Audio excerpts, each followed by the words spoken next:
الله سبحانه وتعالى እኛን ወዶ አፍቅሮ ሲያፈቅርም ደግሞ በስሙ ጠርቶ ጅብሪል ሆይ እኔ እከሌን ወድጃለሁና አንተም ወደደው ይላል አላህ ይጠራል ወደኔ ተውበት አድርገው የሚመጡኝን ሰዎች ገና ከርቀት ነው የሚቀበላቸው ይላል አላህ Subhanahu Wa Ta'ala ገና ከርቀት ያኒ በርቀት በሬን መንገዱን ከፍትላቸዋለሁ እንቅፋቶችን አነሳላቸዋለሁ ይላል አላህ Subhanahu Wa Ta'ala ባሪያዬ እንዘንድ የቀረበ ሊሆን አይችልም በጣም ቅርብ መሆን አይችልም ምን በማድረግ ያኒ እኔ በሱ ላይ ግዴታ ያደረኩበትን ስራ በመስራት ያኒ እኔ ጋር የተወደደ ቢሆን እንጂ ይላል ባሪያ የጌታውን ውዴታ ለማግኘት ብሎ ጌታው ጋር ለመወደድ ቢቀርብና የተለያዩ ሙከራዎችን ቢያደርግ የሚገርም አይደለም ባሪያ ነውና ደካማ ነውና ፈላጊ ነውና የሆነ ነገር ለማግኘት ይጥራል ነገር ግን የሚገርመውና የሚያስደንቀው ያኒ ገኒ የሆነው ጌታ መሊኩ ወይም ደግሞ ጌታው ምንም የማይፈልገው የሆነው አካል ወደ ባሪያው ሲወደድ የባሪያውን ውዴታ ለማግኘት ሲጥር የሚገርመው ይህ ነው ይላሉ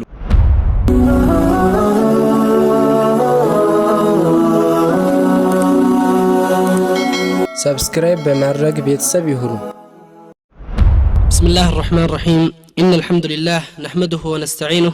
ونستغفره ونستهديه ونستنصره ونعوذ بالله من شرور أنفسنا ومن سيئات أعمالنا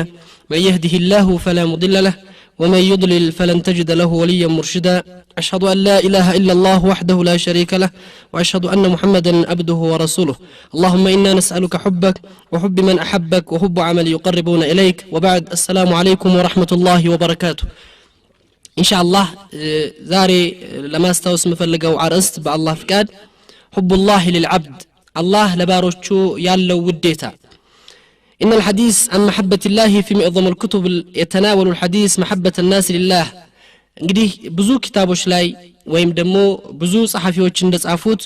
አላህ Subhanahu Wa Ta'ala ለባሮቹ ያለው ውዴታ ሳይሆን ወይም ባሮች ለአላህ ያላቸውን ውዴታ የሚገልጹ ብዙ ኪታቦችን እናያለን ሰዎች አላህን ወደው የሚያገኙት ደረጃ ወይም ደግሞ ያገኙት ቦታ ያላቸውን ፍቅር እንዴት እንደተገለጸ የሚገልጹ ሰፊ ኪታቦችን እናያለን ነገር ግን አላህ Subhanahu Wa Ta'ala ለባሮቹ ያለውን ውዴታ የሚገልጹ ኪታቦች ብዙ ሆነው አናገኛቸውም ትንሽ ናቸው በዚህ ዙሪያ ላይ የተጻፉት ለዚህ ነው እንግዲህ ምናልባት ስለዚህ አርስት መነገሩና አላህ ለባሮቹ ምን ያህል ውዴታ እንዳለውና ባሮቹን እንዴት እንደሚወዳቸው ግንኙነቱ የተስተካከለ ሊኖር ይገባው ዘንዳ በዚህ አርስት ላይ መናገር ነው የፈለጉት ይሄንን አርስት ስንናገር ወይም በዚህ አርስት ላይ ስንነሳ ሶስት መሰረታዊ ሐሳቦች ይኖራሉ ሱም كيف يحب الله عبده الله ባሮቹን እንዴት ይወዳል ሁለተኛው وما علامه هذا الحب الله سبحانه وتعالى የወደዳቸው ሰዎች ላይ የሚታዩ ምልክቶች እንዲሁም በሶስተኛ ደረጃ ወነማذج للناس الذين احبهم الله سبحانه وتعالى የወደዳቸው ሰዎች በዱንያ ላይ የታዩ ሰዎችን ምሳሌ አድርገን እናቀርባለን ምናልባት እንግዲህ ስለዚህ ስለ ሁብላህ ሲነሳ ምንድነው ወይም ይሄ ንግግር በዚህ ዙሪያ ላይ የሚነዛው አርስት ያለው ጠቀሜታ ምን ያህል ነው ብለን ልናስብ እንችላለን ለዚህም ምን ያህል አላህን ልንወደው እንደሚገባንና አላህ Subhanahu Wa Ta'ala ለኛ ያለውን ፍቅር ተረድተን አላህ ጋር የምናደርጋቸው ግንኙነቶች ኢባዳዎችና ትእዛዞች ሁሉ በፍቅር የተመሰረቱ ከላይ ከውጭ ወይም ደግሞ ፈርድን ግዴታን ተግባራዊ ከማድረግ ጋር የሆነ ብቻ ሳይሆን አላህ Subhanahu Wa Ta'ala እኛን ስለሚወደን ለዚህ ለሚወደን ፈጣሪ የምናደርጋቸው ትእዛዞችን መፈጸምና ኢባዳዎች ከውጭ ባለው አካል ብቻ ሳይሆን ከሩህ ጋር ተያይዘው መሄድ ስላለባቸው ብዙ ጊዜ ሰዎች ትእዛዝ መፈጸም ብቻ እንዳለባቸው አምነው ትእዛዝን ይፈጽማሉ ነገር ግን ጉዳዩ በዚህ አይደለም ሩቲኒ የሆነ ግንኙነት ብቻ የሆነና ተጠቃሚነታችን አላህ ዘንድ የምናገኘው ቦታ አነስተኛ ሊሆን ይችላል ስለዚህ ግንኙነታችን በሁለቱም ይሆን ዘንዳ በተለይ ትልቁ ከሩህ ጋር የተያያዘ ስለሆነ እዚህ ጋር ይሆን ዘንዳ ለዚህ ይጠቅመናል ብለን አላህ Subhanahu Wa Ta'ala ለኛ ያለው ውዴታ ማየት አስፈላጊ ሆኖ እናገኘዋለን እንግዲህ በዚህ ላይ ስንል አላህ Subhanahu Wa Ta'ala በዚህ ዙሪያ ላይ በተለያዩ የቁርአን ምዕራፎች ባሮቹን ምን ያህል እንደሚወዳቸው በስፋት ገልጿል እንደዚሁም ነብዩ ሰለላሁ ዐለይሂ ወሰለም በብዙ ሐዲሶቻቸው ላይ እንደዚሁ የገለጿቸውን ሰፊ ነገሮች እናገኛለን ከዚህ ላይ አላህ Subhanahu Wa Ta'ala በቁርአን ላይ ሲናገር ምን ይላል በአዑዙ ቢላሂ ሚነሽ ሸይጣን ረጂም በሱረቱል ማኢዳ ላይ فسوف يأتي الله بقوم يحبوهم ويحبونه አላህ Subhanahu Wa Ta'ala በዚህ ቁርአን ምዕራፍ ላይ እንደሚገልጸውና እንደሚናገረው በቅድሚያ ያስቀደመው የሱን ፍቅር እንጂ የባሮቹን ፍቅር አይደለም ባሮቹ እሱን ወደው ወይም የሱን ትእዛዝ ፈጽመውና አላህ Subhanahu Wa Ta'ala ባዛቸው መንገድ ላይ መገኘታቸውን ከምን ተነስቶ እንዳለበት ሳይሆን አላህ Subhanahu Wa Ta'ala እነዚህን ባሮቹን እንዴት እንደሚወዳቸው ያስቀደመው ለዚህም አላህ ሰዎችን እናመጣለን ወደፊት አላህ የሚወዳቸው እነሱም አላህን የሚወዱት ይላል እንግዲህ አላህ Subhanahu Wa Ta'ala ገኒዩን ዐኒል ዓለሚን ከዓለማት የተብቃቃ ጌታ ነው ከኛ ምንም የማይፈልግ የሆነ ጌታ ምሉ የሆነ ጌታ ነው ለዚህም ነው ነብዩ ሰለላሁ ዐለይሂ ወሰለም በገለጿቸው ሐዲሶች ላይ እንደዚሁም አላህ Subhanahu Wa Ta'ala በተናገረው የቁርአን ምዕራፍ ላይ አዩሃ الناس አንቱም الفقراء الى الله جميعا والله هو الغني الحميد እናንተ ሰዎች ይላል አላህ Subhanahu Wa Ta'ala ልታውቁት ይገባል ሁላችሁም بدون استثناء እከሌ ተብሎ ሳይለይ فقراء الى الله جميعا ድሆች ናችሁ በአላህ ዘንድ ሲታይ ፈላጊዎች ናችሁ ይላል አላህ Subhanahu Wa Ta'ala والله هو الغني عن العالمين አላህ ነው ከዓለማት ሁሉ የተብቃቃና ሀብቱ ሰፊ የሆነ ጌታ ምንንም የማይፈልግ ምንም የማይቀርበት የሆነ ጌታ በሐዲስ አልቁድሲ ላይ ነብያችን ሰለላሁ ዐለይሂ ወሰለም ይሄን ነገር በማብራራት ሲገልጹ ምን ይላሉ ረሱሉ ሰለላሁ ዐለይሂ ወሰለም ከአላህ በተዘገበው ሐዲስ ላይ ሲናገሩ ምን ይላሉ ረሱሉ ሰለላሁ ዐለይሂ ወሰለም በዚህ ሐዲስ ላይ ሰፊ ነገር እናገኛለን እኛ ምን እንደሚፈልግብን ምን መሆን እንዳለብን ምን ይዘን መንቀሳቀስ እንዳለብን አላህ ጋር ያለን ግንኙነት ምን ሊሆን እንደሚገባው የሚያሳይ ሰፊ ነገር እንላለን አላህ ምን ይላል إن أولكم وآخركم وإنسكم وجنكم لو كانوا على أتقى قلب رجل واحد ما زادوا في ملكي شيئا إلى الله سبحانه وتعالى هي حديث طويل سفي النار رجمي هنا حديثنا بزي حديث لا يقل منا قنيا الله يمجمروا يسولج كتفت ربت كزي جمروسك يوم القيامة درس يالوت عندهم جنوش عندهم كسو قرابرو يالوت جنوش ሁሉ ሁላችሁም ባንድ ላይ على اتقى قلب رجل واحد እንግዲህ አላህን በመድር ላይ ትክክለኛ የሆነ ፍራሃትን የፈሩትና የተጠነቀቁት በትእዛዙ ላይ በሚፈልገው መልኩ የተገኙት ታላቅ ሰው አሽረፍ الخلق الله صلوات الله عليه وسلم ናቸው ሁላችሁም ፍራቻችሁ እንደ ነብዩ መሐመድ صلوات الله عليه وسلم ቢሆን ወይም ይልባቻችሁ ጥንቃቄ በአላህ Subhanahu Wa Ta'ala ትእዛዝ ላይ በመፈጸም እንደ ነብዩ ብትሆኑ ከኔ ስልጣን ላይ የሚጨምርልኝ አንዳች ነገር የለም ይላል አላህ Subhanahu Wa Ta'ala إن أولكم وآخركم وإنسكم وجنكم لو كانوا على أتقى قلب رجل فاجر ما نقصوا في ملك شيئا إلى البزي وحدث لك أطلع درقو ሁላችሁም ከመጀመሪያ እስከ መጨረሻ ድረስ ያለው የሰው ዘር ሁላችሁም ደግሞ እንደ ፊርዓውን ብትሆኑ ከፊርዓውን የበለጠ በመድር ላይ አላህን የወነጀለ የአላህ Subhanahu Wa Ta'ala ትእዛዝ የጣሰ ማንንም የለም ፊርዓውን አነ ረብኩም العالى ብሎ የተነሳ ሰው ነበር ኢዘን እንደሱ እንኳን ሁላችሁም ኢላን ብታረጉ ኢላሂያን ኢድዓ ብታደርጉ ጌትነትን ብትጠሩ ጌቶች ነን ብላችሁ ብትነሱ እንኳን በአላህ Subhanahu Wa Ta'ala ስልጣን ላይ የሚቀንሰው አንዳች ነገር የለም ይላል አላህ Subhanahu Wa Ta'ala ይህ ከመሆኑ ጋር እኛ አላህ ከኛ የሚፈልገው ነገር ካለ መኖሩ ጋር ገኒይ ከመሆኑ ጋር ግን አላህ ከኛ ፍቅር በቅድሚያ የሱን ፍቅር ለኛ አስቀደመ በዚህ ላይ ይሄንን በመግለጽ ነብያችን ሰለላሁ ዐለይሂ ወሰለም كما اخرجه البخاري ومسلم في الصحيحين ابو هريره በዘገቡት ሐዲስ ላይ ሲናገሩ ምን ይላሉ يقول رسول صلوات الله عليه وسلم إن الله إذا حب عبدا نادى جبريل الله سبحانه وتعالى يعني باريون سيودوا إلى الرسول صلى الله عليه وسلم نادى جبريل يتأروا على الرسول صلى الله عليه وسلم يا جبريل إني أحب فلانا فأحبه أني بارين إكلي بس مطرتو أودوا اللهن أنت مددوا إلى فيحبه جبريل فينادي جبريل في أهل السماء جبريل دقمو يا سماء أكلاتوچننا يا سماء فطرتاتوچن هلو يتطرال يا أهل السماء إن الله يحب فلانا فيحبه أهل السماء ثم يدعو له القبول في العرض إلى الرسول صلى الله عليه وسلم بزي حديث لاي إيه حديث تلك النجار يا ملائكتنا الله لن يعلم فكر يا ملائكتنا كذي حديث لاي من الردالن عند سو የሚወደው አካል ይኖራል የሚያፈቅረው አካል ይኖራል ያን አካል ሲወደው ጓደኛውን የቅርቡን የሆነ ሰው በጣም የሚወደውን ሰው እወድሃለሁ ብሎ ለመግለጽ ያፍራል እፍረት ይኖረዋል በልቡ ላይ አላህ Subhanahu Wa Ta'ala ግን ሲወድ ያኒ ለሰውየው ብቻ አይደለም እንዲገለጽ የሚፈልገው የአላህን ውዴታ ያንን ሰው መውደዱን ዓለማት ሁሉ ፍጥረታት ሁሉ ያቁት ዘንዳ በቅድሚያ ለአህሉ ሰማዕ ነው ለጅብሪል ያስተላልፋል ለታላቁ መላእክት ጅብሪል እኔ ፉላንን እከሌን እንግዲህ ይህ ሰው ልጅ አላህ Subhanahu Wa Ta'ala የዚህ ዩኒቨርስ ፈጣሪ ሆነው ጌታ በስሙ ከመጥራት የበለጠ ምን ያህል ልቅናን ምን ያህል ትልቅነትን ሊያገኝ ይችላል ያኒ ከዚህ የበለጠ ክብርስ በምን ሊያገኝ ይችላል የዚህ ታላቅ የሆነ ዩኒቨርስ ባለቤት የሆነው ጌታ የኔ ቂማ ስመለከተው የኔን ደረጃ ስመለከተው የኔን ደካማነት ስመለከተው ምን ያህል ሐጅም አለኝ ምን ያህል ቦታ አለኝ ይሄንን ግዙፍ ሰማይ የፈጠረ ጌታ በዚህ ታሲስታይ የኔ ቦታ የኔ ደውር ወይም ደግሞ የኔ ሐጅምና የኔ ስፋት ምን ያህል ነው ይህ ከመሆኑ ጋር ግን አላህ Subhanahu Wa Ta'ala እኛን ወዶ አፍቅሮ ሲያፈቅርም ደግሞ በስሙ ጠርቶ ጅብሪል ሆይ እኔ እከሌን ወድጃለሁና አንተም ውደደው ይላል አላህ ይጣራል ጅብሪልም ይሄንን ውዴታ የአላህን ፍቅር በሰማይ ላሉ አካላቶች ሁሉ ያስተላልፋል በሰማይ ላይ ያሉ አካላቶች ሁሉ ያንን አካል ይወዱታል ከዚያም በኋላ فيوضع له قبول في العرض الى الرسول صلى الله عليه وسلم የዚህ ሰው የአላህ ውዴታ በመድር ላይ ተቀባይነት አግኝቶ ሰዎች ሁሉ ይወዱታል ያሉ አሽረፈ الخلق الله صلوات الله عليه وسلم እንግዲህ አላህ ይሄንን ኢላኑን ስንመለከት ባሮቹን ምን ያህል እንደሚወዳቸው ምን ያህል እንደሚያፈቅራቸው ለጅብሪል ይሄንን ትእዛዝ ሲሰጥ ራሳችንን ምን ያህል ግምት እንደተሰጠልን እናስብ ይገባናል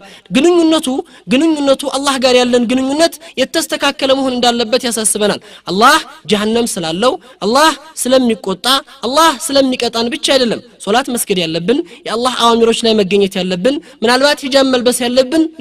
ሌሎችንም ስርዓቶችና ትእዛዛቶችን መፈጸም ያለብን ነገር ግን ከዚህ በበለጠ አላህ እኔን ይወደኛል ይሄን የሚወደኝ ጌታ ላስከፋው አይገባኝም ለወነጅለው የማይገባኝም ብለን አስበን ልንንቀሳቀስ ይገባናል ስለዚህ አላህ Subhanahu Wa Ta'ala ብዙ ሰዎችን ይወዳል ብዙ አይነት ሲንፎችን ብዙ አይነት ግሩፖችን ብዙ አይነት ስራ ላይ የሚገኙ አካላቶችን ያፈቅራል በዚህም ቁርአን ላይ በተለያዩ ቦታዎች ላይ አላህ የሚወዳቸውን ሰዎች ማንነት ያቀርባቸዋል ይሄንን ሲልም ይላል አላህ ኢነላህ ዩሂቡ التوابين ይላል አላህ በአንድ ቁርአን ምዕራፍ ላይ አላህ ተዋቦችን ተመላሾችን ይወዳል ተዋቦች ከወንጀላቸው ተጸጽተው የሚመለሱ ሰዎችን አላህ በጣም ይወዳቸዋል አላህን ወንጅለው የአላህን Subhanahu Wa Ta'ala ትእዛዝ አልፈው ተሻግረው ሄደው የነበሩ ሰዎች አላህን ፈርተው ነገ ጧት አላህ ጋር እንገናኛለን አላህ ፊት እንቆማለን በዚህ በሰራነው ስራ እንጠየቃለን ብለው ያ ነገር ተሰምቷቸው ውስጣቸው ላይ ዓለምን ስሜትን ፈጥሮባቸው ወይም ስቃይን አምጥቶባቸው ይሄንን ፈጣሪ ትልቅነት ተገንዝበውና ተረድተው ፊታቸውን ወደ አላህ አዙረው ተውበት ሲያደርጉ አላህ Subhanahu Wa Ta'ala እነዚህን አኢቦች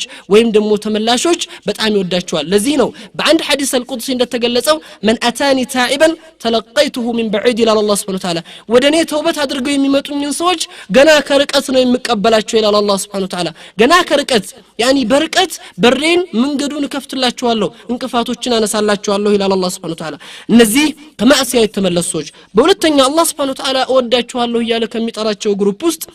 إن الله يحب التوابين ويحب المتطهرين الله سبحانه وتعالى توابوچننا كونجلاچو የሚጽዳዱ እንደዚህም አላህ ጋር ለመገናኘትና አላህ ጋር ለመቅረብ የሚጸዱትን ውዱእ የሚያበዙትን ወይም ንጽህናን የሚጠብቁትን ሰዎች አላህ ይወዳቸዋል ይላል በሱረቱል በቀራ ላይ ይገልጻል በሌላም አያት ላይ አላህ የሚወዳቸው ሰዎች አሉ إن الله يحب المحسنين ስራዎችን ሲሰሩ አሳማሪ የሆኑ ሰዎችን ስራዎችን ሲሰሩ በጥሩና አላህ በሚፈልገው መንገድ የሚሰሩ ሰዎችን እስላም አንድ ስራ ሲሰራ ተቀንያ ትልቁ መስፈርት ነው ስራን አሳምሮ መስራት ትልቁ መስፈርት ነው አላህ Subhanahu Wa Ta'ala ከአንዱ ባህሪ ውስጥ ኢህሳን ነው ነገሮችን ሁሉ يعني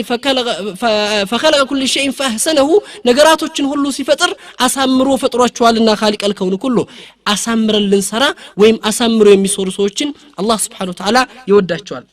በሌላ መልኩ አላህ Subhanahu Wa Ta'ala ሁንም የነዚህን ሲንፎች አላህ የሚወዳቸውን ግሩፖች ሲገልጻቸው ኢነላህ ዩሂቡል ሙተቂን አላህ የሚፈሩትን ሰዎች የሚጠነቀቁትን ሰዎች በሱ ትእዛዝ ላይ የሚቆሙትንና አላህ በሚፈልገው መንገድ ላይ የሚጓዙ ሰዎችን አላህ Subhanahu Wa Ta'ala ይወዳቸዋል በሌላ አያት ላይ ሁንም እንደሚገልጸው ኢነላህ ዩሂቡል ሙቅሲቲን ሙቅሲቶች አድሎች ፍትሃዮችና በትክክል የሚፈርዱ ሰዎችንም አላህ Subhanahu Wa Ta'ala ይወዳቸዋል እንግዲህ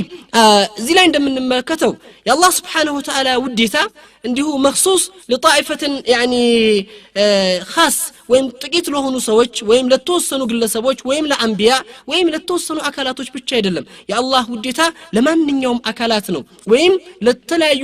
ፍጥረታቶች ሁሉ ሊያዳርስ እንደሚችል ነው የሚያመለክተን ከዚህ ከአላህ Subhanahu Wa Ta'ala ቁርአን ምዕራፍ ላይ ይሄ ነው እንግዲህ አላህ በሐዲስ አልቁድሲ ላይ እንደተገለጸው ነብዩ ሰለላሁ ዐለይሂ ወሰለም እንደገለጹት من عدا لي وليا فقد اذنته بالحرب በሐዲሱ ላይ እንደተገለጸው የኔን ወልይ የኔን ወዳጅን አዛ የሚያደርጉ የሆኑ ሰዎችን ያኒ በእነሱ ላይ ጦርነት ከፍትባቸዋለሁ ይላል አላህ Subhanahu Wa Ta'ala አላህ Subhanahu Wa Ta'ala ጦርነት የከፈተበት ሰው ነጃ መውጣት አይችልም አላህ Subhanahu Wa Ta'ala የተቆጣበትና በሱ ላይ ኢዕላን الحرب ያደረገበት ሰው ነጃ አይወጣም በዱንያ ላይ የምናቀው አለ አንድ ቁወል ኡዝማ አንድ ትልቅ ኃይል ያለው መሳሪያ ይዞ ከተነሳ በደካማው ኃይል ላይ ኃይልን ይዞ ከመጣ ያ ደካማ ኃይል ምን ያህል ጭንቀት በህይወት ውስጥ ሊኖር እንደሚችል እናስባለን አላህ Subhanahu Wa Ta'ala የዚህ ዩኒቨርስ ባለቤት የሆነው ጌታ ደግሞ እኔ ላይ ጦርነት አወጀብኝ ማለት እኔ ላይ ጦርነት የሚያውጅብኝ ምን ሲሆን ነው የአላህን ወዳጆችና የአላህን መልካም ባሮች አዛ ሳደርግ አዛም ማድረገው በተለያየ አይነት መልኩ ይሆናል በመላሲ አዛ ላደርጋቸው ይሆናል በግንኙነት አዛ ላደርጋቸው ይሆናል በተለያዩ አጋጣሚዎች እነሱን አንገላታቸው ይሆናል በዚህ ጊዜ አላህ Subhanahu Wa Ta'ala በኔ ላይ ጦርነት ያውጅብኛል እነዚህ ወልዮች ሲባሉ ወልይ የሚባሉት ምን አይነት ሰዎች ናቸው ወልይ የሚባሉት ነቢያቶች ብቻ ናቸው ወልይ የሚባሉት የተወሰኑ ግሩፖች ናቸው ወልይ የሚባሉት ዶሬ የተሰራላቸው ቀብር የተዘጋጀላቸው ሌሎች ሰዎች ናቸው ليس كذلك الله سبحانه وتعالى بسوره يونس ላይ እንደገለጸው الا ان اولياء الله لا خوف عليهم ولا هم يحزنون الذين امنوا وكانوا يتقون الى الله سبحانه وتعالى አንተም እኔም ትንሿም ሴት ወይም እድሜዋም ያልባለገችውም ሴት የአላህ Subhanahu Wa Ta'ala ወልይ መሆን እንደሚችሉ ያሳየናል በዚህ ቁርአን ምዕራፍ ላይ ማለት ነው እነዛ የአላህ ወዳጆች የአላህ ወልዮች ለአላህ Subhanahu Wa Ta'ala لا خوف عليهم ولا هم يحزنون ፍርሃትም ጭንቀትም የለባቸውም አያዝኑም አይፈሩም الذين امنوا وكانوا يتقون እነዛ አላህ Subhanahu Wa Ta'ala አምነው የተጠነቀቁትና በትእዛዛቱ ላይ የተገኙ ሰዎች ናቸው ይላል አላህ Subhanahu Wa Ta'ala اذا خوف የላቸውም في الدنيا والاخره በዱንያም ላይ አይፈሩም በአኺራም ላይ ጭንቀት የላቸውም ነገ ጧት ሰዎች ሲጨነቁ እነሱ አይጨነቁም በዱንያም ላይ ብዙ ነገር ሊያጋጥማቸው ይችላል ብዙ ነገር ሊያዩ ይችላሉ የተለያዩ የዱንያ መከራዎችና መሰዋዕቦች በእነሱ ሐያት ውስጥ ሊደርሱ ይችላሉ ያ ነገር ግን እነሱ ላይ خوفን ጭንቀትን አይፈጥርባቸውም ለምን ከምንም ነገር በበለጠ ወደ አላህ Subhanahu Wa Ta'ala ተጠግተዋል ወደ አላህ Subhanahu Wa Ta'ala ቀርበዋልና ምን ጊዜም ውስጣቸው የተረጋጋ ነው አምናላቸው ሰላም አላቸው በውስጣቸው ላይ ደስታ አላቸው እነዚህ ሰዎች አላህ Subhanahu Wa Ta'ala ጋር መልካም ግንኙነት ስላላቸው የተረጋጉ ይሆናሉ እንግዲህ አንተ በሙጀረድ አላህን በማመንህ አላህ Subhanahu Wa Ta'ala ትእዛዝ ላይ በመገኘትህ ወይም ምህቴ አላህን በማመኗ አላህ በሚፈልገው መንገድ ላይ መገኘቷ በትክክል አላህ በሚፈልገው ትእዛዝ ላይ መቆማ አላህ Subhanahu Wa Ta'ala ወልይ እንድትሆን ያስችላታል ወይም ወልይ ትሆናለች ይሄንን ሐዲስ ላይ ነብዩ ሲጨርሱት ወይም በሐዲሳቸው ላይ ሙሉን ሲናገሩት ቡኻሪ የዘገቡት ሐዲስ ላይ አቡ ሁረይራ ሲዘግቡ ይላሉ من عدالي وليا فقد اذنته بالحرب يعني وما تقرب إلي عبد بشيء أحب إلي مما افترضته عليه ولا يزال عبدي يتقرب إلي بالنوافل حتى أحبه فإذا أحببته كنت سمعه الذي يسمع به وبصره الذي يبصر به ويده الذي يبطش به ورجله الذي يمشي به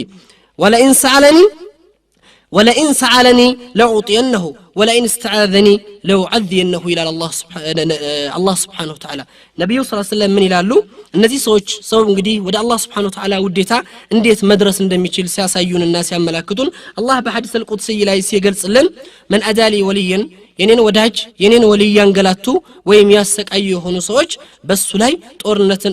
እከፍትበታለሁ ይላል وما تقرب إلي عبدي بشيء أحب إلي مما افترضته عليه ባሪያዬ እኔ ዘንድ የቀረበ ሊሆን አይችልም በጣም ቅርብ መሆን አይችልም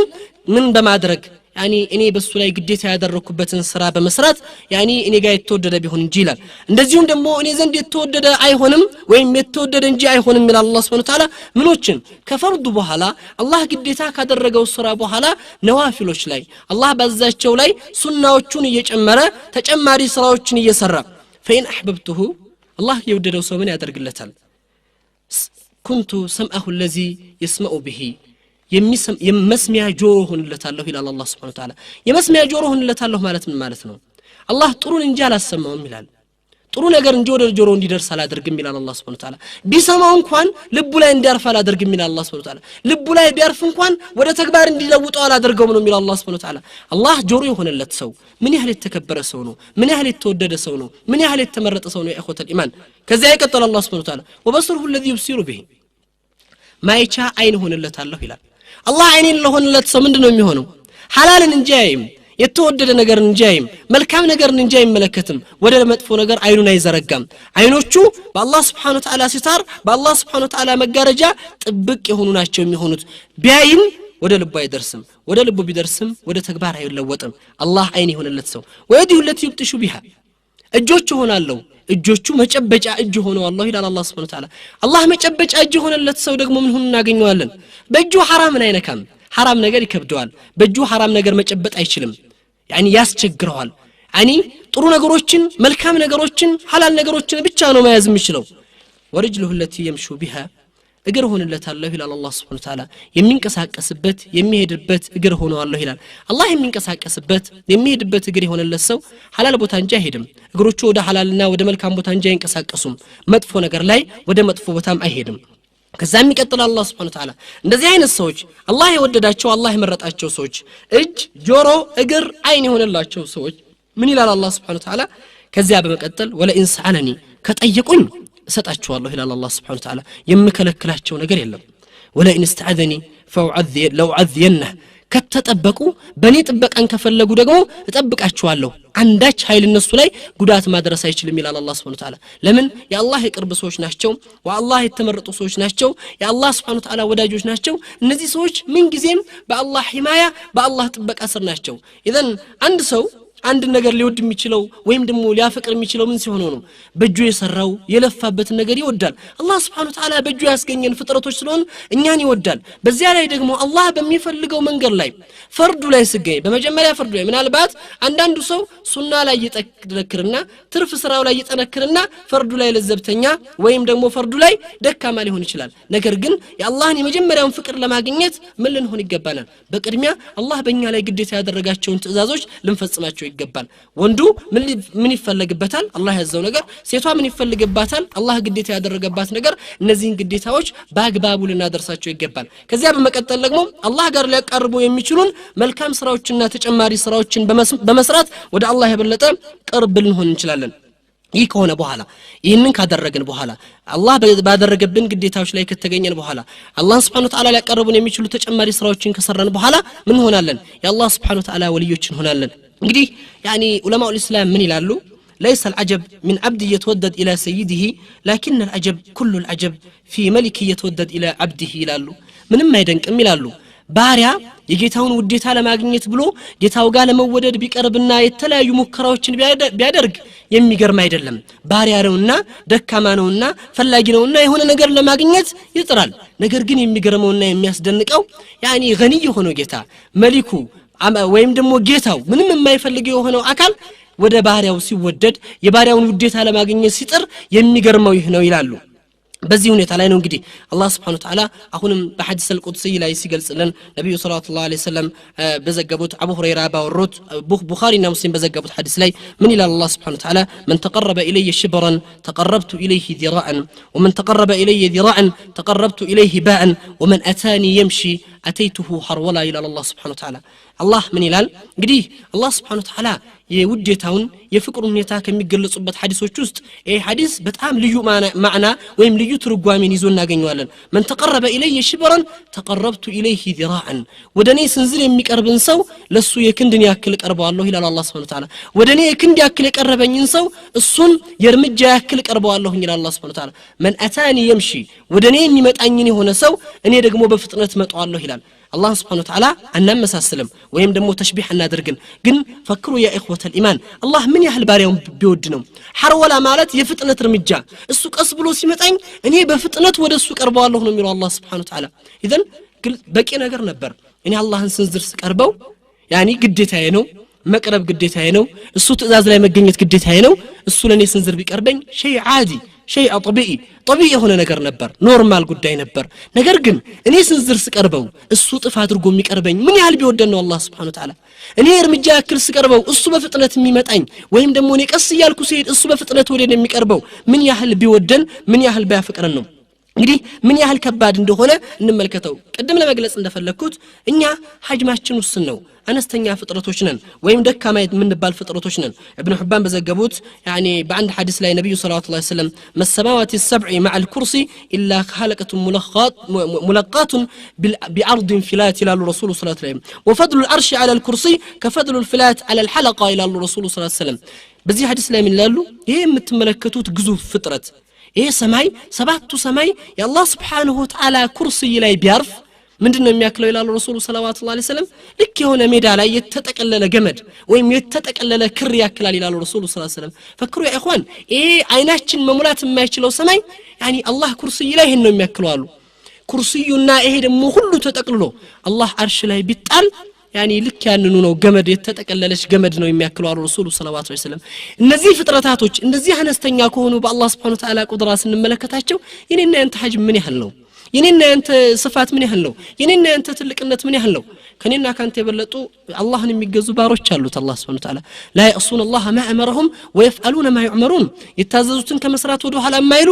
የተከለከሉት ቦታ ላይ የማይገኙ ሆኑት የአላህ Subhanahu Wa Ta'ala መላእክቶች አሉት እነዛ መላእክቶች ያሉ ከነዚህ አስበለጠን አላህ Subhanahu Wa Ta'ala ለኔና ላንተ ትልቅ ክብርን ትልቅ ደረጃን ሰጠን ይሄ ደረጃ ገብቶን ወደ አላህ ለመቃረብ የአላህን ውዴታ የበለጠ ለማግኘት ካልተንቀሳቀስን ምን ያህል ችግር እንዳለብን ምን ያህል ደካሞች እንደሆነን በሮች ተመቻችተውልን በዛ በር ለመግባት ዝግጁ እንዳልሆን ያሳያል ማለት ነው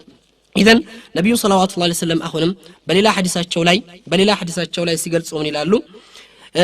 ينزل ربنا تبارك وتعالى نزولا يليق بجلاله إلى السماء الدنيا في الثلث الأخير من الليل يعني هذا الوقت الذي نكون فيه نائمين أو الذي يكون شابا والشابة منتظرين أوليائهم يعني نبي صلى الله عليه وسلم بزي حديث لا يمنني قال سألوا الله سبحانه وتعالى بلليت عند سوستنيا ومجرش علي يلليته عند سوستنيا مجرش علي لسو بميقباو بكبرو ወደ ሰማኡ ዱንያ ይወርዳል አሉ ረሱሉ ሰለላሁ ዐለይሂ ወሰለም ወደ ሰማኡ ዱንያ ይወርዳል ምናልባት አላህ በዚህ በሚወርድበት ወቅት ላይ እኛ እንቅልፍ ላይ ሊሆን ይችላልን እኛ ተኝተን ሊሆን ይችላልን ወይም ደግሞ አላህ የጠበቃቸው ሰዎች ካልሆኑ በሐራም ግንኙነት በመጥፎ ስራ ላይ የሚሆኑ ወጣቶች በዛ ወቅት ላይ ሊኖሩ ይችላሉ ይህ ለሚሆንበት ሰዓት ላይ አላህ ይወርዳል አላህ Subhanahu Wa Ta'ala ከወረደ በኋላ ምን ይላል هل من سائل فاعطيه ማን ነው ጠያቂ የሚፈልገው ነገር ያለውና የሚሰጠው ሰው ይላል አላህ Subhanahu Wa Ta'ala يعني ብዙ ጉዳዮች አሉን በሐያታችን ብዙ ምንፈልጋቸው ነገሮች አሉ ብዙ የጎደሉብን ነገሮች አሉ ከአላህ ሙህታጅ ምን ሆንባቸው አላህ እንጂ የማይፈቷቸው ብዙ ችግሮች አሉን ኢዘን በዚህ ሰዓት ላይ ቆመን አላህን መጠየቅ አይገባንም هل من مستغفر فاغفر له ማን ነው استغفار የሚያደርግ ወንጀሉ በስቶበት ወንጀሉ አጨናንቆት ወንጀሉን እንቅልፍ ነስቶት ረብሾት ይህንን ትልቅ ፈጣሪ መወንጀሉ ተሰምቶት استغفارን ምህረትን የሚፈልግ ሰው ማን ነው ምህረቱን የሚሰጠው ይላል አላህ Subhanahu Wa Ta'ala هل من تائب فأتوب إليه ማን ነው ተውበት የሚያደርግ ወደኔ የሚመለስ ከወንጀል ተጸጽቶ የሚመጣ ሰው ተውበቱን የሚቀበልለትና ምህረት የሚለግሰው ሰው ይላል አላህ Subhanahu Wa Ta'ala በመጨረሻም هل من داء فعجبه ማን ነው ጥሪ የሚያደርግ ሰው ማን ነው እኔን የሚጣራ يعني ጥሪውን ምላሽ የሚሰጥለት ሰው ይያለ ይገልጻል አላህ Subhanahu Wa Ta'ala ይሄ የሚደጋገመው በየለሊቱ ይሄ ድርጊት ይካሄዳል ይላል ረሱሉ ሰለላሁ ዐለይሂ ወሰለም እስካሁን የተመለከትናቸው ሐዲሶች የሚያመለክቱን አላህ Subhanahu Wa Ta'ala ምን ያህል እኛን እንደሚወደን ነው አሁን ደግሞ አላህ Subhanahu Wa Ta'ala አንድን ባሪያ ሲወድ የሚታዩ ወይም ደግሞ የአላህ Subhanahu Wa Ta'ala ውዴታ ምልክቶችን ለማየት እንሞክራለን አላህ Subhanahu Wa Ta'ala ባሪያዎቹን ሲወዳቸው ወይም መውደዱን ከሚያረጋግጥባቸው ምልክቶች አንደኛ እንግዲህ ዑቁባ ወይም ደግሞ ቅጣትን አለማቻኮሉ አላህ Subhanahu Wa Ta'ala በሰራነው ወንጀል ቶሎ እኛን አለማያዙ እኛ እንደ ጥፋታችን እንደምንሰራቸው ስራ አላህ Subhanahu Wa Ta'ala ቶሎ ቢይዘን በዛ ነገር ቶሎ እርምጃ ቢወስድብን ምን ያህል አስከፊና ምን ያህል አደጋ ሊሆን እንደሚችል እናስባለን አላህ Subhanahu Wa Ta'ala ስለሚወደን ግን በእኛ ላይ ዑቁባውን ፈጣን ያደርገውም ወይም ደግሞ ቶሎ እርምጃን አይወስድብንም በሁለተኛ ደረጃ አላህ Subhanahu Wa Ta'ala ይህን በማለት ምን ይላል ወረቡከ الغفور ذو الرحمة ጌታ يعني غفور ምህረቱ የሰፋ ወይም ደግሞ ምህረቱ ትልቅ የሆነና አዛኝ የሆነ ጌታ ነው ረህማው የሰፋ ጌታ ስለሆነ አላህ Subhanahu Wa Ta'ala በሌላ አያት ላይ ነው ሲገልጽ ይላል አላህ غافر الذنب وقابل التوب يعني غافر الذنب ወንጀልን ይቅር የሚል وقابل التوب ከወንጀላቸው ተጸጽተው የሚመለሱ ሰዎችን ደግሞ የሚቀበል የሆነ ጌታ ነው በሌላም አያት ላይ ምን ይላል አላህ ومن يغفر الذنوب الا الله ከአላህ ውጭ ማን ነው ወንጀልን ምህረት ሊለግስ የሚችል ይላል አላህ Subhanahu Wa Ta'ala እነዚህ ነገሮች ስንመለከታቸው አላህ Subhanahu Wa Ta'ala በእኛ ላይ ቶሎ እርምጃ ለመውሰዱና እንዲሁም ደግሞ ተውበታችንንና ከወንጀላችን ይቅርታን መቀበሉ የአላህን ውዴታ የሚያመለክቱ ናቸው በሶስተኛ ደረጃ من دلائل حب الله سبحانه وتعالى لعبده أن الحسنة بعشر أمثالها عند سو عندن ስራ ሰርቶ በ10 ጥፍ ይከፈለዋል ሰይአ بالسيئة ወንጀል ከሰራ ግን በአንድ ወንጀል ብቻ ነው የሚጻፍበት ይሄን የሚያመለክተን ውዴታ ነው መሆን የነበረበት ሰውየው አንድ ሰው የአላህ Subhanahu Wa Ta'ala ትእዛዝ ሲፈጽም መጻፍ የነበረበት አንድ ነበር ማድረግ ያለበትን ግዴታ ስለተወጣ ነገር ግን አላህ ከውዴታው አንድን ስራ ስንሰራ 10 በ10 ጥፍ ይጻፋል እንደ ስራው ደረጃና ትልቅነት ደግሞ እስከ 700 ድረስ ሊያድግ እንደሚችል በተለያዩ ሐዲሶች ላይ ተገልጿል يعني ነገሮች በቂያስ የሚሄዱ ቢሆኑ ወይም ደግሞ በመንጥቅኛ በመናስበው ሳይ የሚሄዱ ቢሆኑ ግን በዚህ አይነት አቅጣጫ ይሄዱም በአራተኛ ደረጃ ኢዕጣኡ الثواب ለትንሽ ስራዎች የሚሰጡ ሰፊ አጅሮች ትንሽ ስራ ሰርተን ብዙ ነገሮች የምናገኝበት ወይም ደግሞ ብዙ አጅር የምናገኝበት ለምሳሌ ከሲያም يوم عرفه የአረፋን ቀን ጾም ብንመለከት ነብዩ ሰለላሁ ዐለይሂ ወሰለም በሐዲሳቸው ላይ እንደገለጹት ኢማም ሙስሊም ቀታዳ የተባሉ ሱሐቢ በዘገቡት ሐዲስ ላይ እንደተገለጸው ምንድነው የሚሉት ረሱሉ ሰለላሁ ዐለይሂ ወሰለም ያኒ የአረፋ ጾም የሁለት ዓመት ወንጀልን ያኒ سنة القادم وسنة الماضي ያለፈውን ወንጀልን ያለፈውን አመት ወንጀልና የቀጣዩን አመት ወንጀል ያብሳል ይላሉ የአንድ ቀን ጾም ነው አላህ ባሮቹን ለመማር ምክንያትን ፈልጎ ወይም ደግሞ ትንሽ ነገሮችን ፈልጎ በትንሽ ነገር ብዙ አጅር እንድናገኝ ያደርገናል እንደዚሁም የአሹራንም ጾም ብንመለከተው ይሄንን እናገኛለን የአሹራ ጾም የጾመ ሰው ያኒ የአንድ አመት ያለፈ ወንጀሉ ይታበስለታል ወይም ደግሞ ይቅር ይባልለታል ብለዋልና ረሱሉ ሰለላሁ ዐለይሂ ወሰለም እንደዚሁም አምስት አውቃት ሶላቶች አምስት አውቃቶች ሶላቶች የሰገደ የሆነ ሰው አንዱ ሶላት እስከ አንዱ ሶላት ያለው ጊዜ ሙከፍራ ቀጣዩ እስከ ቀጣዩ ባለችው ጊዜ ውስጥ ያለውን ወንጀል መማሪያ ይሆንለታል ከአንዱ ሶላት እስከ ቀጣዩ ሶላት ያኒ በሚቆይበት ጊዜ እንዲሁም ረመዳን ኢላ ረመዳን ነብያችን በሐዲስ እንደገለጹት ረመዳን ኢላ ረመዳን ላይ ጾሞ እስከ ቀጣዩ ረመዳን ድረስ አላህ Subhanahu Wa Ta'ala ምን ያደርገዋል ይምረዋል ያ ረመዳን የወንጀሉ መጥረጊያ ይሆንለታል ምን እስካልሆነ ድረስ ከባኢር الذنوبዎች ሲቀሩ ትንንሽ ወንጀሎችን አላህ من ረመዳን ኢላ ረመዳን ሰውን ይቅር ይለዋል በቀን ውስጥ ሱብሃንአላህ ወቢሐምዲ 100 መራ መቶ ጊዜ ሱብሃንአላህ ወቢሐምዲ ብሎ የሚል ሰው ይላል ረሱሉ ሰለላሁ ዐለይሂ ወሰለም 1000 ሐሰና ወይም 1000 አጅሮች ይጻፉለታል አለ ረሱሉ ሰለላሁ ዐለይሂ ወሰለም እንደዚሁም ደግሞ ወንጀሉ የባህር ማዕበልን ያክል ቢሆን እንኳን አላህ ይምረዋል ይላል ረሱሉ ሰለላሁ ዐለይሂ ወሰለም ይሄን እንግዲህ ሱብሃንአላህ ወቢሐምዲ ብሎ 1000 ሐሰና የሚጻፍለት ሰው ሱብሃንአላህ ወቢሐምዲ ብሎ ያኒ ምን ያህል የሰፋ ወንጀል ቢኖር የሚማርለት ሰው ሱብሃንአላህ ወቢሐምዲ ለማለት ይሳነናል ወይም ደግሞ ይከብደናል በተለያዩ ቦታዎች በተለያዩ ግዚያቶች ግዚያችንን ምናልባት አላህ በማይወዳቸው አላህ በማይፈልጋቸው አላህ Subhanahu Wa Ta'ala ዘንድ ቁጣን ሊያመጡብን የሚችሉ ስራዎችን ስንሰራ እንገኛለን ወይም ብዙ መጥፎ ነገሮች ላይ እንገኛለን የአላህ Subhanahu Wa Ta'ala ውዴታን የምናገኝበት ምህረት የምናገኝበት አጅራችን ሙጣአፈና እጥፍ ድርብ የሚሆንበት ነገ ጧት ሙህታጅ የሚሆንበት እለት ይመጣል አንዲት አጅር ከባድ የምትሆንበት ቀንና ያቺ አንድ አጅር አላህ ፊት ምናልባት ልታዋርድኝ የምትችልበት ቀን ይመጣል ይዘን እንዴት ነው የምንዳከመው እንዴት ነው የሚከብደን ሱብሃንአላህ ወቢሐምዲ ብለን ደረጃችንን ከፍ ማድረግና አላህ ዘንድ ያለንን ቀረቤታና ውዴታ ለማግኘት ምን ይሳነናል ማለት ነው ነብዩ ሰለላሁ ዐለይሂ ወሰለም አልহামዱሊላህ ተምለዑ الميزان ይላሉ في الحديث ነብዩ አልহামዱሊላህ የሚለው ቃል ሚዛንን ይሞላል አሉ ረሱሉ ሰለላሁ ዐለይሂ ወሰለም የሰውየው ሚዛን ጎሎበት ሚዛኑን ሐምዱሊላህ ለአላህ የሚያደርገው የምስጋና ቃል የአላህ Subhanahu Wa Ta'ala ትልቅነት ለሱ ያለውን ጸጋ ያኒ ዑለማው እስላም ምን ይላሉ በእኛ ላይ ብዙ ጸጋዎች ሁሏል ምናልባት በዱንያ ላይ የምናገኛቸው እኛ የምንፈልጋቸው በህይወት ላይ አስፈላጊ የሆኑ ነገሮች መምጣታቸው ብቻ አይደሉም እኔ አፊያ ተሰጥቶኛል ሰውነቴን ሙሉ አድርጎልኛል አላህ Subhanahu Wa Ta'ala ይሄ ነገር ምን ያህል ትልቅ ጸጋ ነው ለዚህም ነው ዘካቱ ኒዓም ይሉታል ዑለማው እስላም የኒዕማ ጸጋ ወይም የኒዕማ የጸጋዎች ዘካ ይሄ ጸጋ ራሱ ዘካ ያስፈልገዋል فإن تعودوا نعمة الله لا تحصوها إلا الله የዋልንላችሁን ውለታ ብታውቁት ያኒ አመስግናችሁ ቆጥራችሁ የምትጨርሱት አይደለም ይላል አላህ Subhanahu Wa Ta'ala ይሄ ከመሆኑ ጋር ግን አላህ ከኛ ትንሽ ነው የምንፈልገው አልহামዱሊላህ ስትል አንተ ያ አልহামዱሊላህ ያኒ አላህ ዘንድ ትልቅ ደረጃን ያስገኝልሃል ወይም ሚዛንህን ይሞላልሃል ነብዩ በሐዲሳቸው ላይ እንደገለጹት ወይም በሐዲሳቸው ላይ እንደብላሉት ምን ይላሉ በአንድ ሐዲስ ላይ ሲናገር ረሱሉ ሰለላሁ ዐለይሂ ወሰለም رحم الله رجلا قام من الليل فأيقظ زوجته فصلى ركعتين إلى الله بزي حديث لي أبو داود النسائي عندهم ابن ماجه بذقبوا حديث لي نبي صلى الله عليه وسلم رحم الله رجلا يعني الله ما رايو عند سو በሌሊት ላይ ተነስቶ ሚስቱን ቀስቅሶ ረክዓተን ሶላት ወደ ጌታቸው ሊቀርቡበት የሚችሉ ረክዓተን ሶላት የሰገዱ ሰዎችን አላህ ይማራቸው የአላህን ምህረት ያገኙ ቀላል ነገር ነው ስራው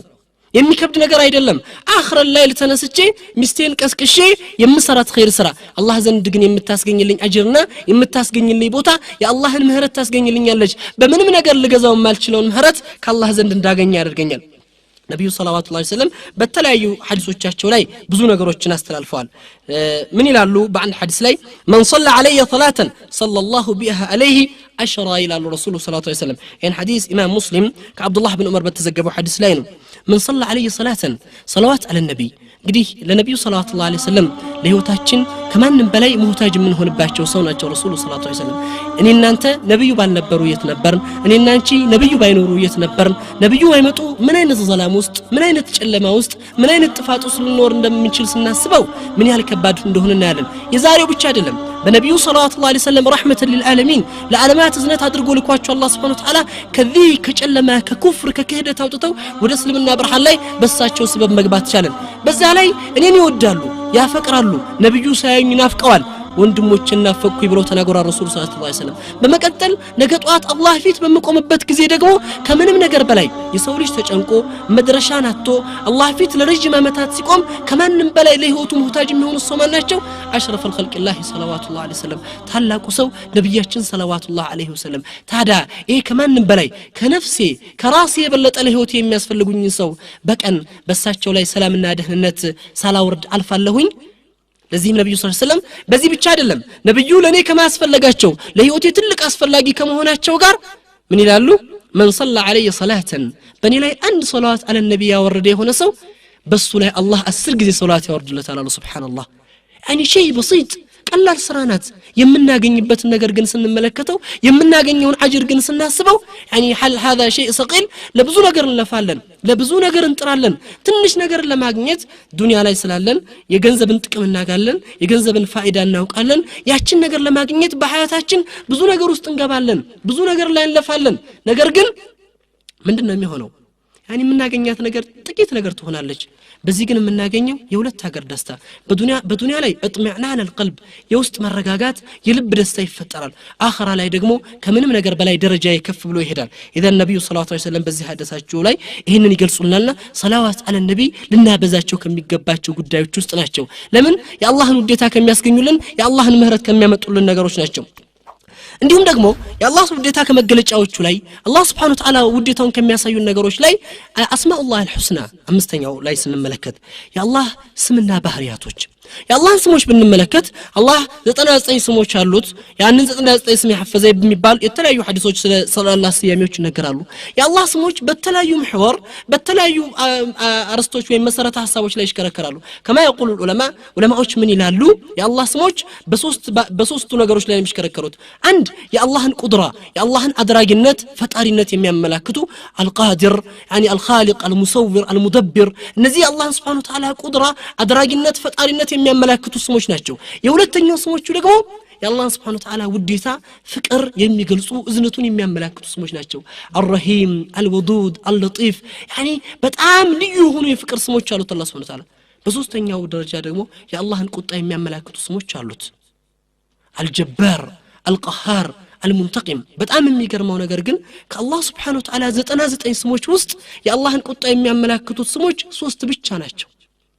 የአላህን ጀባርነት ኃያልነት የሚገልጸው ቀሃርነቱን የሚገልጸው እንደዚሁም ደግሞ ሙንተቂምነቱን ተበቃይነቱንና ኃያልነቱን የሚገልጹ ስሞች እነዚህ 3 ስሞች ብቻ ናቸው የአላህን ቁጣ የሚያመላክቱት ሌላውሳ የአላህን ፍቅር ነው የሚያመላክቱት እነዚህ የአላህ ስማዎች የአላህ ስያሜዎች ምን ያመላክቱናል አላህ ይሄን ሁሉ በረህመቱና በውዴታው እንደዚህም በቁድራው ሞልቶ ቁጣውን ትንሽ ያደረገበት ለምንድን ነው አላህ ባሮቹ በፍርሃት በጭንቀት እንዲገዙት የሚፈልግ ፈጣሪ አይደለም ኻሊቅ አልከውን ሁሉ ባሮቹ በፍቅር በዝነት በርህራሄው እንዲመጡለት የሚፈልግ ጌታ ነው ለዚህ ነው ሰይድና አሊ ኢብኑ አቡ ጣሊብ አላህ ስራቸው እንደላቸውና የአላህ Subhanahu Wa Ta'ala እዝነት የአላህን ውዴታ ነብዩ ሐዲሳቸውን ሲናገሩ ይላሉ ሰይድና አሊ ኢብኑ አቡ ጣሊብ والله لو قيل لي يوم القيامه ተብዬ ብባል ሂሳብህን እንዲያስቡልህ ለእናትና ለአባትህ እንሰጣለን ቢሉኝ ለረፈት ይላሉ እንቢ ነው የሚለው ይላሉ ለምን ከማንም በላይ ለኔ አዛኝ የሚሆን ለጌታ አላህ ስለሆነ ለምን ነብዩ ሰለላሁ ዐለይሂ ወሰለም አላህ እዝነትን ሲፈጥራት 100 ክፍል አድርጎ ፈጠራት 99ን አስቀምጦ አንዷን ረህማ ብቻ ወደ ዱንያ ላይ ያወረዳት ይሄ ሁሉ ኸላኢቅ ይሄ ሁሉ ፍጥረታት የሚተዛዘንባት ረህማ አንዷ ረህማ ናት 99ን የሰው ልጅ ከመቼውም ጊዜ በበለጠ ሙህታጅ በሚሆንበት አስፈላጊ በሚሆንበት በሚጨነቅበት መጠጋብ የሚያጣበት በዛ ሰዓት ላይ يوم القيامة لا الله يورد الخالق الكون كله لازم ነው ነብዩ ሰለላሁ ዐለይሂ ወሰለም ከአላህ እዝነት ስፋት ከአላህ ረህመት ስፋት የተነሳ ሸይጣን እንኳን ይደርሰኛል እዝነቱን ያገኛለሁ ብሎ ያኒ የተጣወል ይላሉ ረሱል ሰለላሁ ዐለይሂ ወሰለም ሙከራ ያደርጋል አላህን እዝነት ለማግኘት ይላሉ ከእዝነቱ ከምህረቱ ስፋት በዛ ሰዓት ላይ የሚዘለም አካል የለም የአላህ Subhanahu Wa Ta'ala ቁጣ የሚደርስበት አካል የለም እነዛ በሚተኝነት ሐያታቸውን ይገፉ እንቢ ብሎ የኖሩ ሰዎች ሲቀሩ إذن ይህንን ስም ስንመለከት ትልቅ የሆነ አዛኝነቱን ለኛ ያለውን ውዴታውን አላህ Subhanahu Wa Ta'ala ያመላክተናል ይህንንም ከሚያመላክቱን ውስጥ ቁርአንን ተመልከቱት ሪሳለት الرباني አምላካዊ መጽሐፍቶችን አምላካዊ ህግጋቶችን ብንመለከታቸው ብዙ ጊዜ የሚያመላክቱት ምንድነው የሚጀምሩት በምንድነው በቢስሚላሂር ረህማኒር ረሂም ቢስሚላሂር ረህማኒር ረሂም ብለው ነው የሚጀምሩት በአላህ ስም እጅግ ሩህሩህና አዛይ በሆነው ስሙ ይገልጻሉ ሱብሃንአላህ ፈክሩ ያ ኢኽዋን ቁርአን ላይ ሲጀምር ቢስሚላሂል ጀባሩል ሙንተቂም ብሎ ቢጀምር الله ኃያልነቱን ኃይለኝነቱን ተበቃይነቱን እየገለጸ ቢጀምር እንዴት ነው ቁርአንን የምትቀራው እንዴት ነው ቁርአንን የምትገባበት እንዴት ነው ከቁርአን ተጠቃይ መሆን የምትችለው ስትገባበት ራሱ በፍርሃት ነው በጭንቀት ነው ለዚህ ሲል አላህ Subhanahu Wa Ta'ala ግን በሙሉ ዝነቱ አደረገው ይሄም ይቀር አላህ Subhanahu Wa Ta'ala ቢስሚላሂር ረህማኒል ሙንተቂም ብሎ ቢጀምር ለሰሩበት አዛኝ በሆነው ጌታ ላልሰሩለት ደግሞ ይሄ ቁርአን ተበቃይ በሆነው ጌታ ስም ይጀምራል ብሎ ቢል ያስፈራል ያስጨንቃል አላህ ግን ባሮቹ በፍርሃትና በጭንቀት እንዲመጡ የሚፈልግ ጌታ ስላልሆነ ቢስሚላሂር ረህማኒር ረሂም እጅግ ሩህሩህና አዛይ በሆነው በአላህ ስም እጀምራለሁ ያ ኢኽዋን ፈክር በዝነት ነው የምትገባው አንተ ተስፋ አድርገህ ነው የምትገባው ያስ ውስጥ እንዳትገባ ተስፋ መቁረጥ ላይ እንዳትደርስ ይሄን ቁርአን ስላልሰራህበት ወይም ቁርአንን በሚፈልገው መልኩ ስላላስይርከው ተስፋ ሳትቆርጥ ሙሐወላ እንድታደርግ ሙከራ እንድታደርግ የአላህን ምህረት ፈላጊ መሆን እንድትችል በሩን ክፍት አድርጎታል خالق الكون كله ይሄም የአላህ Subhanahu Wa Ta'ala دلائل الحب ፍቅሩን የሚያመላክት ለባሮቹ ያለውን ውዴታና እዝነቱን ከሚያመላክተው ባህሪያቶች ውስጥ ነው ለምሳሌ ስንመለከት ከቁርአን ውስጥ ምን ይላል አላህ Subhanahu Wa Ta'ala በአንድ አያት ላይ ኢነ ረቢ ረሂሙን ወዱድ ኢነ ረቢ ረሂሙ ወዱድ ሁለት የውዴታ ቃላቶችን ተጠቅሟል እዚህ አያት ላይ ሁለቱ ስያሜዎች ረሂምና ወዱድ የሚለው ስም በጣም ልዩነት አላቸው ጌታዬ አዛኝና ወዳጅ የሆነ ጌታ ነው ወዳጅ የሆነ ጌታና አዛኝ የሆነ ጌታ ረሂም የሚለው ቃል ለምን ይተጠቀምበታል አንድ ገኒ አንድ ያለው ሰው ለሌለው ሰው ለችግረኛ ሰው ሲሰጥ ወይም ሲረዳ ከጎኑ ሲቆምለት ምን ያለ ነው አዝኖ ነው አይደለም አንድ የምትወደው ጓደኛህን አንድ የምታፈቅረውን ሰው አንድ የምታከብረውን ሰው ስታደርግለት ስትሰጠው ምን ያረክ ነው ውዴታህን እየጨመርክለት ነው ኢዘን አላህ ምንድነው ፈክሩ ያ ኢኽዋን ረሂም ነው እንደገና ወዱድ ነው ወዳጅ ነው ውዴታውን ለመጨመር እሱ ዘንድ ያለህን ቀረቤታና እሱ ዘንድ ያለህን ፍቅር ለመጨመር ውዴታውን ይገልጻል አላህ Subhanahu Wa Ta'ala ሱብሃንአላህ ኢዘን ኢነ ረቢ ረሂሙን ወዱድ ስድስተኛ አላህ Subhanahu Wa Ta'ala ለኛ ካለ ውዴታ من دلائل الحب سبحانه وتعالى يعني ዱዓ እንድናደርግ እንድንለምነው እንድንፈልግለት ምክንያቱም ምን ጊዜም የፈለገ ነገር ቢሟላልን ያለነው ዱንያ ላይ ነው ጎዶሎናት ዱንያ መቼም አትሞላም የሰው ልጅ ሙሉ ደስታን መቼም ቢሆን ማግኘት አይችልም ለዚህ ነው ኢማም አህመድ ኢብኑ ሐንበል ረህመቱላህ ዐለይሂ ተጠይቀው መታ يجد الراحه الانسان የሰው ልጅ ረፍትን ሙሉ ደስታን ማግኘት የሚችለው መቼ ነው ሲሏቸው عندما يدخل الجنه رجله اليمنى ይላሉ ቀኝ እግሩ ጀነት ሲገባ ብቻ ነው የሰው ልጅ ሙሉ ደስታን ማግኘት የሚችለውና የሚያርፈው ይላሉ ረህመቱላህ ዐለይሂ ይዘን በህይወት ላይ ያለ ብዙ ነገሮች ይጎሉሃል ብዙ ነገሮችን ታጣለህ በህይወት ላይ ብዙ የምትፈቅዳቸው ነገሮች ዱንያ ይሟላልሃል ይሄንን ደስታህን የሚነጥቅህ ነገር ግን አደጋ ይመጣብሃል በሽታ ይመጣብሃል ሐዘን ይመጣብሃል የምታፈቅራቸው ሰዎች ከጎን ይጠፋሉ ይለዩሃል ያ ደስታ ሙሉ መሆን አይችልም ሰውነህና የሚጎልህ ነገር አለ ያንን የጎደለህን ነገር ለማሟላት አላህ ምን አደረገ يعني ادعوني استجب لكم ችግሮቻችሁ ማንም ያነሳላችሁ አይችልም ማንም አንተን መርዳት አይችልም الا الله سبحانه وتعالى الله ቢቀር እንጂ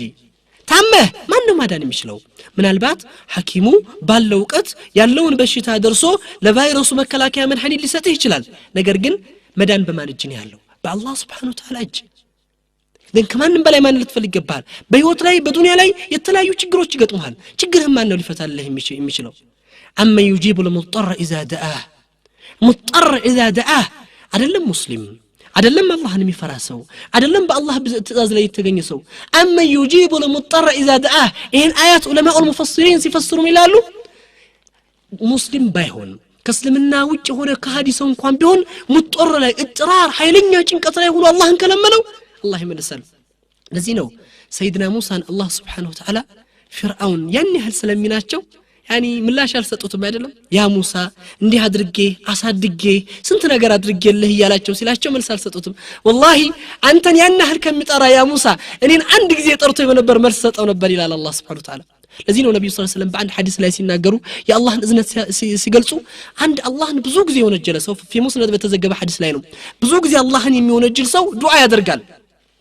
ዱዓ ሲያደርግ يا ربي يا لدعاء درقال فيحجبون أصواته الملائكة ملائكوش دمتون يفنطال ود الله اندايدرس يزيون جلنيا دمت يعني الله زند اندايدرس ሁለት ጊዜም يا ربي يا ይጠራል መልስ የለም ሶስተኛ يا ربي ይላል ታፍኗል ድምጹ አራተኛ يا ربي ይላል ድምጹ ታፍኗል الله سبحانه وتعالى إلى متى تحجب عبد مني إلى الله سبحانه وتعالى اسكمچ ድረስ ባሪያዬን ከኔ ተከለክሉታላችሁ ይላል الله سبحانه وتعالى لبيك يا عبدي لبيك يا عبدي لبيك يا عبدي لبيك يا عبدي አራት ጊዜ يا رب ብሏል አራት ጊዜ الله لبيك ይላል خالق الكون كله آسي ወንጀለኛ አላህን የረሳ ሰው ሆኖ خالق الكون كله رحيم إن ربي رحيم ودود فكروا يا إخوان يا الله سبحانه وتعالى اذن تملكتوت يا الله سبحانه وتعالى مهرت تملكتوت لن ያለውን ፍቅር ተመልከቱት اذا الله سبحانه وتعالى ادعوني استجب لكم لمنون يقبلاችኋለሁ ችግራችሁን አነሳላችኋለሁ من لم يسأل الله يغضب عليه فكروا يا اخوان يقول الشاعر الاسلام اسلامي ገጣሚ ሲናገር لا تسأل بني ادم حاجتك ይላል በኒ አደምን የሰው ልጅ ሐጃህን አትጠይቀው ይላል የሰው ልጅ ሐጃህን ስትጠይቀው ይቆጣል አላህ ደግሞ ሳትጠይቀው ይቆጣል إذن ማን ነው መጠየቅ ያለብን ወደ ማን ነው ፊቴን ማዞር ያለብኝ ስጠይቀው ወደሚቆጣ ስጠይቀው ፊቱን ወደሚያዞርብኝ አካል አላህ የሚቆጣው መቼ ነው እኔ አላህ Subhanahu Wa Ta'ala ሳለምን ስቀር እንዲሁም ከአላህ Subhanahu Wa Ta'ala ውደታው ባሮቹን እጥሜናን እንዲኖራቸው እንዲረጋጉ ወይም ደግሞ ሰላም እንዲያገኙ የሚያደርጋቸው የተለያዩ ቁርአን አያቶችን እንመለከታለን አላህ Subhanahu Wa Ta'ala በቁርአን ላይ ይላል كتب ربكم على نفسه الرحمة አላህ በነፍሱ ላይ ማንንም አስገዳጅ ሆነ ኃይል አይኖርም አላህ Subhanahu Wa Ta'ala ነገር ግን በራሱ ላይ ግዴታ አድርጓል كتب ربكم على نفسه الرحمة براسي لاي اذنتن قديت ادرجات الله الى الله سبحانه وتعالى لذين النبي صلى الله عليه وسلم في حديث صحيح بخاري ومسلم بتزجب حديث لاي لما قضى الله خلق كتب عنده فوق عرشه إن رحمتي سبقت غضبي الله سبحانه وتعالى نجراتوچن ሁሉ ከወሰነና ከፈጠረ በኋላ فوق عرشه كعرش በላይ ሆኖ إن رحمتي سبقت غضبي የኔ ምህረቴ እዝነቴ ከቁጣዬ ትቀድማለች ይላል الله سبحانه وتعالى በሌላ ቁርአን ምዕራፍ ላይ ምን ይላል يريد الله بكم اليسر ولا يريد بكم العسر ለናንተ ገሩንና ለስላሳውን ወይም ለዘብተኛውን ነገር ይመርጥላችኋል ለናንተ መጨናነቅን አይመርጥላችሁም ይሄ ዲን ገርዲን ነው ለስላሳ ዲን ነው يعني በጣም ክፍት የሆነ ሰፊ የሆነ ዲን ነው እኛ ካላጣበብ ነው እኛ ካላጨናነቅ ነው እኛ ሰዎችን እንዲጨናነቁ ካላደረግናቸው በስተቀር اذا ይሄንን ሰፊ ዲን ሰዎች እንዲገቡበት እናደርግ ይገባል እንጂ እንዲወጡበት እናደርግ አይገባም አላህ ዩስር ያደረገውን ዲን ለማን ነው እኛ ኡስር እናደርገውና እንዲጨናነቅበት እናደርገው በሌላም የቁርአን አያት ላይ አላህ Subhanahu Wa Ta'ala ምን ይላል والله يريد ان يتوب عليكم فكروا اخوان انت ወንጀል ላይ ነህ አንቺ የአላህን Subhanahu Wa Ta'ala ትእዛዝ ጥሰሻል መመሪያውን አፈንግጠሻል ነገር ግን አላህ ምን ይፈልጋል والله يريد ان يتوب عليكم ለምራችሁ ይፈልጋል ይላል አላህ Subhanahu Wa Ta'ala እሱ ሊመረን ሲፈልግ እኛ ለመማር ዝግጆች አንሆንም ይሄን የሚያሳየን ምንድነው እነዚህ ቁርአን አያቶች ምን ያመለክቱናል እኛ መረጋጋት እንድንችል አላህ በዝነቱ ሁሉም ሊመረን እንደሚችልና ምህረቱ ሰፊ እንደሆነ ልባችን ለማረጋጋት የሚጠቀምባቸው የቁርአን ምዕራፎች ናቸው እንዲሁም ደግሞ ከአላህ Subhanahu Wa Ta'ala ውዴታ ለባሮቹ ጀነትን ማዘጋጀቱ وفي الحديث الصحيح كما رواه البخاري ومسلم عن أبي هريرة رضي الله عنه قال رسول الله صلوات الله عليه وسلم وفي الحديث القدسي أعدت لعبادي الصالحين ما لا عين رأت ولا أذن سمعت وما خطرت على قلب البشر إلى الله سبحانه وتعالى كودته كفكروا اني لملكان باروچي አዘጋጅቻላችኋለሁ ጀነትን በእጅ አዘጋጅቻታለሁ إلى الله سبحانه وتعالى ما لا عين رأت አይናችሁ አይቶት ማያቅ ላይም የማይችል ነገር وما اذن سمعت ጆሮአችሁ ብዙ ነገርን ሰምቷል ብዙ ነገርን ለመስማትም ይፈልጋል ሰምቶት ማያቀው የማይሰማ ይሆን ነገር وما خطرت على قلب البشر በልባችሁ ላይ በአእምሮአችሁ ላይ ውል ብሎ የማያቅ ነገር ለባሮቼ አዘጋጅቻላችሁ ይላል الله سبحانه وتعالى እንግዲህ እነዚህ አላህ Subhanahu Wa Ta'ala ውዴታዎች ከሆኑ ወይም የአላህ ውዴታ የሚያመለክቱ ከሆኑ ለምንድነው እኛ በዱንያ ላይ ሸቃ ወይም መከራ ችግሮች የሚደራረቡብን ለምንድነው አላህ ችግርን የሚያመጣብን ለምንድነው በተለያየ ፈተና የሚሞክረን ናም አላህ Subhanahu Wa Ta'ala ማዕሲያዎችን ሲያመጣብን ወይም ደግሞ መከራዎችን ሙሲባዎችን ሲያመጣብን እኛን ከወንጀሎቻችን አጽድቶ ከወንጀሎቻችን ጠራርጎ ጀነትን ለማስገኘት ነው ምናልባት እቺ ዱንያ መሸቃ ስትሆንብህ እቺቱን ዱንያ ስትገብድህ ከዚህ ዱንያ ተገላግዬ ጀነትን ናፍቀህ ሀያትን ለጀነት ማኖር እንድትችል ጀነትን እንድታስብ ሰዎች ወደ ዘላለማዊ የሆነችው ራሃና ረፍት ሀገር መሄድ እንድትችል እንድታስብ ያደርጋል እንደዚሁም ደግሞ አንተ በሚደርሱበት መከራዎች ወንጀሎች ታብሰው ተጠራርገው ወደ ናር እንዳትወድቅና እሳት ላይ እንዳትገባ ይሆናል አላህ Subhanahu Wa Ta'ala ለዚህም በተለያዩ ቁርአን ምዕራፎች ላይ በተለያዩ የነብዩ ሰለላሁ ዐለይሂ ወሰለም ሐዲሶች ላይ አንድ ሰው ሙሲባ ሲደርሰው ምን አላህ አጅር እንዳዘጋጀለት ምን አይነት ምንዳንና ምን አይነት ምላሽ እንዳዘጋጀለት ሲገለጽ ቁርአን ላይ አላህ انما يوفى الصابرين اجرهم بغير حساب بغير حساب ነው እነዛ ሳቢሮች ለአላህ ሲሉ በሚደርስባቸው ችግሮች የሚታገሱ ሰዎችን بغير حساب የለውም ይህ ነው ተብሎ የሚወሰንም አጅር አይደለም 10ም አይደለም 700ም አይደለም ሽም አይደለም ነገር ግን بغير حساب يا اخوان فكر انت ብዙ ነገር ያስፈልጋል ብዙ ነገር ጎሎሃል ብዙ አጅሮችን ትፈልጋለህ አላህ بغير حساب ይከፍልሃል ለምን በሚደርስብህ ሙሲባ ለአላህ Subhanahu Wa Ta'ala ስትር ሶብርሃል የነቢያቶችን ሐያት ብንመለከት ሐያቱ የሶብር ሐያት ነው የትዕግስት ሐያት ነው የመከራ ሐያት ነው ምክንያቱም አላህ ባሪያውን ሲወድ ሰው ሲወድህ ሰው ሲያፈቅርህ አንተን ያቀርብሃል አንተን ያስጠጋሃል ለአንተ መልካም ነገሮችን ሁሉ ይሰጣል አላህ ባሪያውን ሲወድ ደግሞ ይፈትንሃል ይጠራርግልሃል ብዙ ነገሮችን ይከፍትልሃል አላህ Subhanahu Wa Ta'ala ነብዩላህ ኑህ አለይሂ ሰላም ብንመለከታቸው ፈክሩ ያ ኢኽዋን የማንም መቀለጃ ሆኑ ሰዎች ይቀልዱባቸዋል ይጫወቱባቸዋል ይመቷቸዋል ያ ሁሉ መከራ መጣ እነዛ በነብዩላህ ኑህ ሲያላግጡ ሲቀልዱ የነበሩት ትናንት ነብይ የነበርከው ዛሬ አናጺ ሆንክ ይያሉ ሲቀልዱባቸው የነበሩት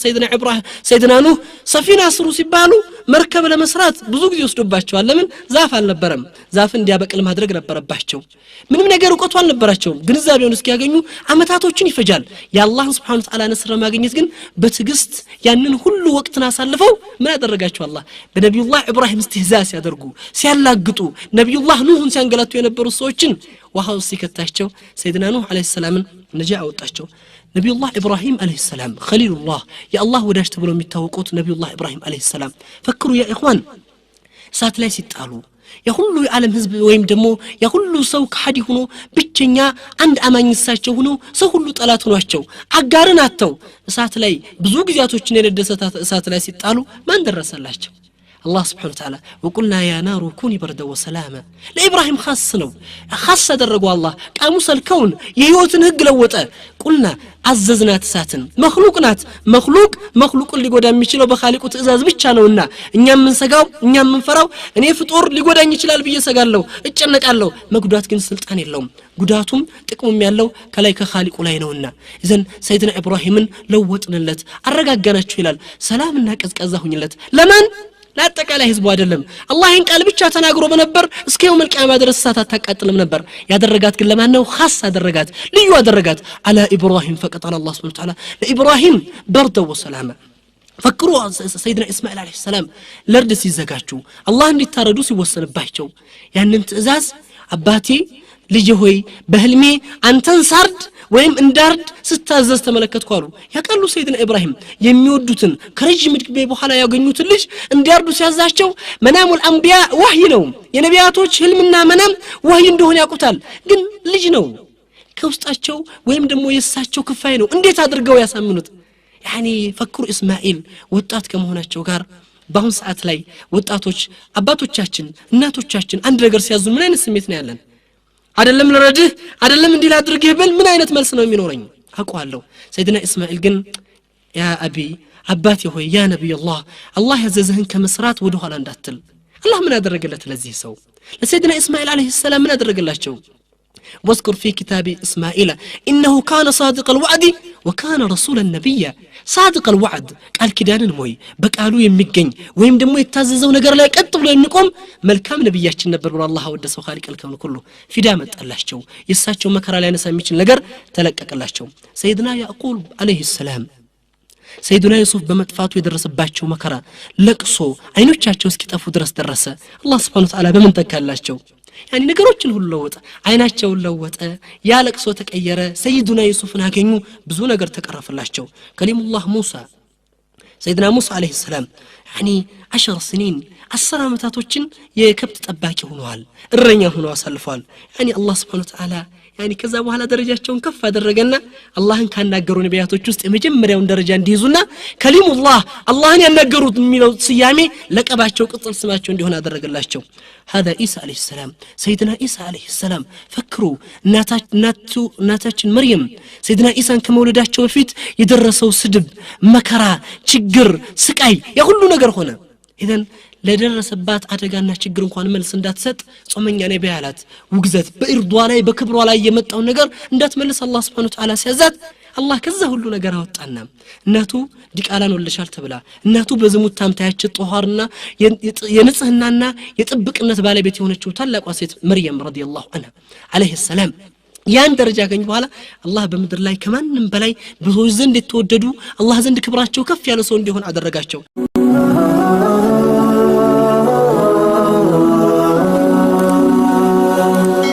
ሰብስክራይብ በማድረግ ቤተሰብ ይሁኑ